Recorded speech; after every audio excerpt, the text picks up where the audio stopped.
Njeriu që perfeksionoi jelekun antiplumb qëlloi vetveten 192 herë.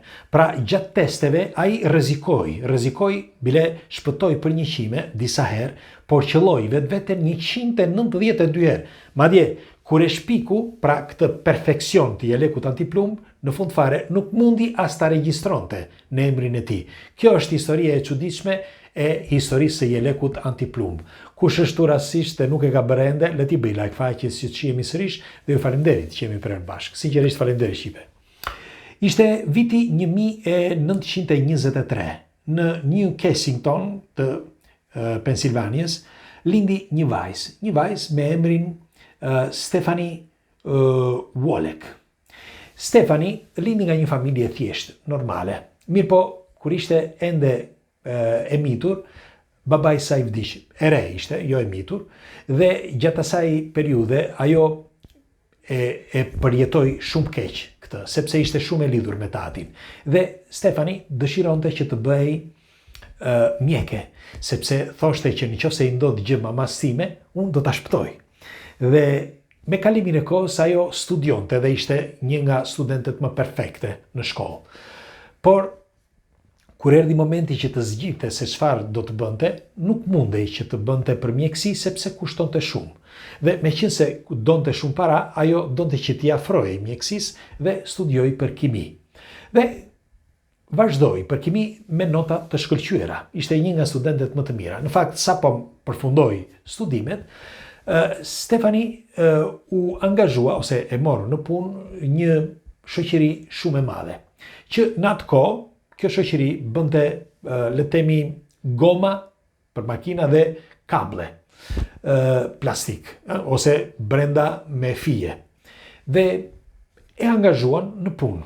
Dhe Stephanie filloi punën aty. Në fakt kërkonin diçka, sepse duke qenë kimiste kjo, kërkonin diçka që t'ishte më rezistente. Pra, jo vetëm kablet e fijeve t'ishin më rezistent, por edhe gomat në përgjithësi të makinave traktor, çdo gjë, gomat ishin më rezistente dhe kërkonin diçka që t'ishte e fortë, diçka që duhet të kalonte, që të kishin cilësi, me një fjalë.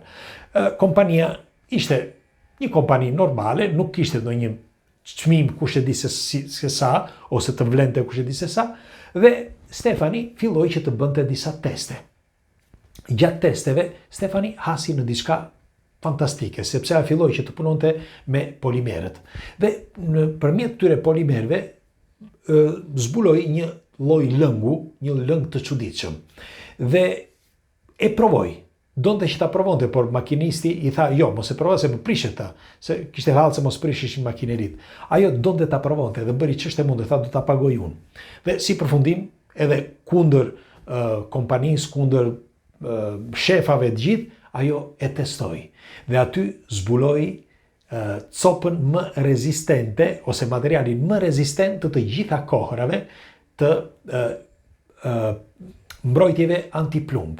Sepse deri në atë kohë, të gjithë për shembull gjermanët kishin shpikur një metal që vendosin përpara që mos të vriteshin. Dhe mirë po kishte për shembull Kalashnikov, pse e shpiku atë armë që duhet të shponte çdo gjë. Pikërisht pra sepse shumë nga gjermanët kishin shpikur këtë tip jeleku, po ishte i gjithë me hekur dhe ishte tepër i rëndë. Dhe këta ishin ushtar të zgjedhur, të rinj, po të zgjedhur të fortë, që të mund të bënin kilometra dhe të arrinin deri në mes të ushtrisë ruse dhe arritën që të kishin sukses në atë kohë. Në fakt, me kalimin e kohës, edhe anglezët filluan që të shpiknin gjëra të tilla. Kishin shpikur anglezët disa copë prej çeliku të lidhura me fije çeliku dhe ishin copa në të gjithë trupin. Edhe kjo për të mbrojtur pra nga po ishte edhe kjo ishte tepër e rëndë. Pra deri në atë moment ishin çdo gjë që kishin shpikur ishte tepër e rëndë për ta mbajtur në trup. Dhe kësaj radhe, pra kjo Stephanie Wolek shpiku diçka madhështore. Pra ajo shpiku fibrën Kevlar, që Kevlar, mos gaboj, po, kështu quhet? Po, i kam shkruar sepse edhe i harrojmë tani, pleqemi. Dhe po thoshja, Kevlar është një strukturë, pra që vendoset brenda jelekut, me të cilën ti mbrohesh që nëse të qellojnë me plumb. Dhe ajo është shumë rezistente. Merreni mend që është 5 herë më rezistente se çdo objekt që ishte përgatitur më përpara, madje 5 herë më e lehtë se çdo gjë që ishte përgatitur më përpara. Dhe aty ishte shpikje madhështore. Në fakt, kompania që nga ajo kohë, pra kjo kompani që quhet mos gaboj, prisni një sekondë se unë i harroj këto. Kompania DuPont, okay? Dhe pse e them këtë DuPont? E thash kompaninë, sepse kompania që nga i moment bëri miliarda dollar. Bile, do t'ju them, gjithë bota furnizohet pikërisht nga kjo kompani, sepse ata bën shpikjen e parë. Kryesisht të kësaj, sepse pastaj u shpikën dhe gjëra tjera, do t'ju them tani. Dhe ajo kompani bën 1 deri në 3 miliard faturato, me fatura çdo vit. Merreni me mend me fjalë çfarë prodhimesh bëjnë. Dhe çdo gjë, pra, ishte fal kësaj gruaje, fal Stefanis. Ata bën edhe punë të tjera në kompani, por kjo ishte ajo që u dha shtytse dhe i bëri që të ishin një nga kompanitë lider në botë. Por dëgjoni se çfarë ndodhi, sepse në vitin 1970, dhe kjo shpikja e Stefanis ndodhi në vitin 1965, okay? Por në vitin 1970, në fund të vitit 1960, një zotëri i quajtur Richard Davis hapi një pizzeri në Amerikë si gjithmonë, dhe ishte një pizzeri e vogël dhe ai nuk mundej që të angazhonte njerëz në atë pizzeri, pra njerëz që të ishin punëtor. Dhe ç'bënte? Ai kur e thërrisnin nga jashtë, mbyllte pizzerinë dhe shkonte i çonte vetë pizzat. Mirë po, një mbrëmje ndodhi e papritura. Në fakt, ai kishte frikë të dilte zakonisht natë, sepse nga vitet 1960-1970 në Amerikë ishte, le të themi, si në Bronx. Dhe si përfundim, ai u gjend mes një lufte të 2 bandave. Ndodhi lufte. Keni parasysh ju zënka mes 2 bandash që qellonin njëri tjetrin. Dhe ishin me 2 makina, nga njëra anë dhe nga një tjetër, ai u gjend në mes dhe ka shpëtuar përqime. Dhe jo vetëm për këtë, por një mbrëmje ati i kërkuan dikush që ndaloi dhe i kërkoi parat që kishte në xhep. Ai sa kishte, sepse kishte drogaxhi sa të doni dhe rrugëve, dhe ai kishte frikë për këtë dhe çfarë bëri? Tha, tani ta po ja u tregoj unë, tha. Dhe që nga ajo ditë ai filloi që të nuk e la pizzerin, vazhdoi, dhe që nga ajo ditë ai vazhdoi që të bënte një jelek që të ishte rezistent. Po pse? Pse duhet bënte? Jelek kishte, por pse duhet bënte një që ishte rezistent?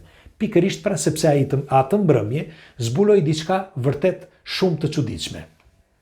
Gjatë bandës, gjatë luftës mes bandave, njëri që kishte jelek vdiq. Ndonë se ai kishte jelek vdiq. Dhe aty kuptoi se përse. Dikush thot që e qelluan me Kalashnikov, sepse Kalashnikov ishte, le të themi, arma më fort që mund të kaloj, nga ato që njohim ne.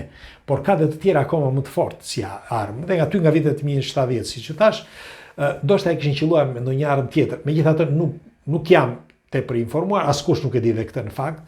Megjithatë e kishte përshkuar këtë jelekun, plumbi, dhe pa diskutim ishte një armë e fort, ose një Kalashnikov, ose një armë tepër e fort që te i kalonte pra jelekun. Dhe ai kishte frikë. Kishte frikë sepse tha, po sikur të ketë në njëri një armë të fortë, dhe të më qelloj. Dhe çfarë bëri? Ky Richard Davis, quhesh ky zotëria. Richard shkoi në shtëpi dhe filloi që ta përgatiste vetë. Dhe çfarë bëri? Mori polimerët që quhen, më falni, xilon, fibra xilon. Këto fibra xilon ai mori dhe i vendosi njëra pas tjetrës, ato më rezistente dhe më të hollat, dhe i vendosi njëra pas tjetrës. Pra, jo vetëm një. Ai bëri revolucionin, sepse siç u thash, jeleku ekzistonte më përpara, e bën këta DuPontët, që në të vërtetë e bëri kjo Stefani Wolek, por ky vendosi që të bënte diçka ta perfeksiononte. Dhe çfarë bëri? Mori këtë xilon dhe e vendosi këtë, si quhet, polimerin e holl, pra këtë fibrën, dhe i vendosi njëra pas tjetrës, dhe vendosi 9, disa thonë edhe 10. 10 fije njëra pas tjetrës.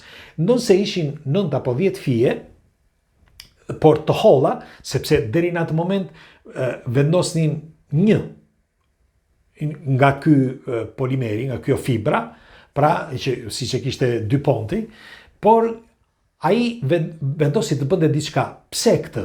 Sepse, si që thash, ai përpara se ta nxirte këtë jelekun që ta shikonte që ishte rezistent, ai e provoi në vetvete duke qelluar veten 192 herë. Merreni me mend sa herë ka testuar. Dhe në fakt herët e para për pak rrezikoi sepse kishte me fjalë e kishte shpuar pak plumbi, e kishte vrarë, me fjalë, po jo shpuar te jetej, por e kishte vrarë. Dhe ai çfarë bëri? Filloi që t'i vinte ato njëra pas tjetrës derisa vendosi 9 nga këto fije. Tani pse këto fije i vendosi njëra pas tjetrës dhe pse ishin kaq rezistente? Sepse siç u thash, pas gjithë kësaj pune që bëri, askush nga këto armët që ekzistonin në atë kohë nuk mund ta përshkonte atë lloj jeleku që ai përgatiti. Sepse ato duke qenë në njëra pas tjetrës fijet, ai u kishte lënë pak ajër brenda, sepse me një fije të hollë, pra rretheret që kishte vendosur këto në mënyrë që të rrinin pak të hapura, milimetrike, nuk po flasim kush e di se çfarë. Dhe çfarë bënin kur vinte plumbi që godiste, fijet, me fjalë këto fletët që ishin aty, e reduktonin shpejtësinë e plumit. Pra e reduktojnë derisa në të tretën, maksimumi në fletën e 4, ndalon. Plumi ndalon. Dhe kjo ishte shpikja madhështore që ai bëri. Në fakt, nga ai moment, kompani të mëdha u dyndën për të blerë pikërisht pra për ta formuar një gjë të tillë. Por e dini pse ata filluan që ta formonin? Sepse i gjori Richard Davis nuk mundej që ta regjistronte, sepse dikush tjetër e kishte atë patentin që e quajnë këta. Dhe kështu që ai nuk mundej që ta regjistronte si shpike. Megjithatë, sot i kanë dedikuar dokumentar, e kanë bërë si një hero, sepse bëri diçka që ishte një pizzaiol. Ç'lidhje kishte ai me një jelek antiplumb.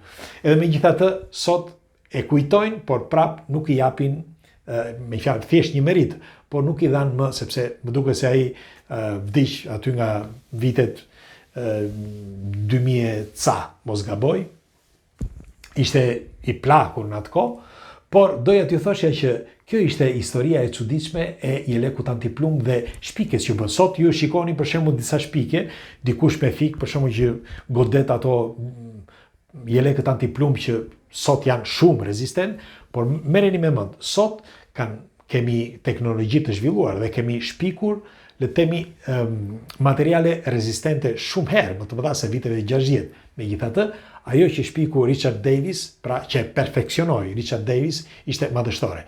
Ndonse shpikja që bëri Stephanie Wolek ishte vërtet gjeniale. Ju çfarë mendimi keni për këtë argument? Dhe doja t'ju pyesja. Ore, kush e vendos jelekun? Përveç policisë, ushtrisë e tjerë. Mos e vendosin edhe këta politikanët? Se thuhet që vendosin dhe këta politikanët, ose ata shefat e këtyre drogave. Me gjithë unë pres komentet tuaja, kalofshi një ditë bukur dhe ju përqafoj. Hajde.